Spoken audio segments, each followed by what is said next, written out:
ഉണക്കപ്പയറും കുടംപുളിയും കുക്കറിലേക്ക് ഒന്നിട്ട് നോക്കിയാലോ എന്താ നടക്കാന്നൊന്നും അറിയണമല്ലോ. അപ്പോൾ ഒരു പാൻ അടുപ്പത്ത് വെച്ച് 1.5 ടേബിൾ സ്പൂൺ മല്ലിപ്പൊടി, 1.5 ടേബിൾ സ്പൂൺ മുളക് പൊടി ഇതെല്ലാം ചേർത്ത് ഇളക്കി മൂപ്പിച്ച് ഈ പൊടികളുടെ പച്ചമുളകൊക്കെ ഒന്ന് മാറിതാ ഈ ഒരു കളറിലെത്തുമ്പോൾ തീ ഓഫ് ചെയ്യാം. ഇനി ഒരു കുക്കറിലേക്ക് കുറച്ച് വെളിച്ചെണ്ണ ഒഴിച്ചു കൊടുത്ത് 8-10 ചെറിയുള്ളി രണ്ടായി മുറിച്ചത്, 2-3 പച്ചമുളക്, 8-10 അല്ലി വെളുത്തുള്ളി.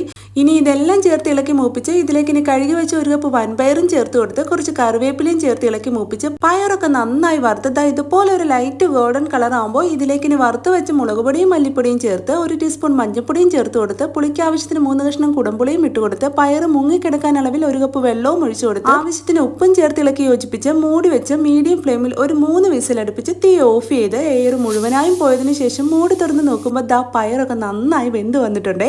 ഇനി താളിപ്പിനായി ഒരു ചട്ടി അടുപ്പത്ത് വെച്ച് കുറച്ച് വെളിച്ചെണ്ണ ഒഴിച്ചു കൊടുത്ത് എണ്ണയൊന്ന് ചൂടായി കഴിഞ്ഞ 1 ടീസ്പൂൺ ഉലുവ, 1 ടീസ്പൂൺ കടുക്, കുറച്ച് ചെറിയുള്ളി അരിഞ്ഞത്, 2-3 വറ്റൽമുളക്, കുറച്ച് കറിവേപ്പില.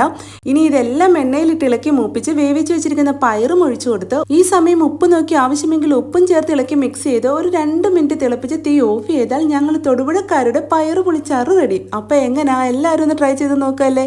അപ്പോൾ ഓക്കെ, ബൈ.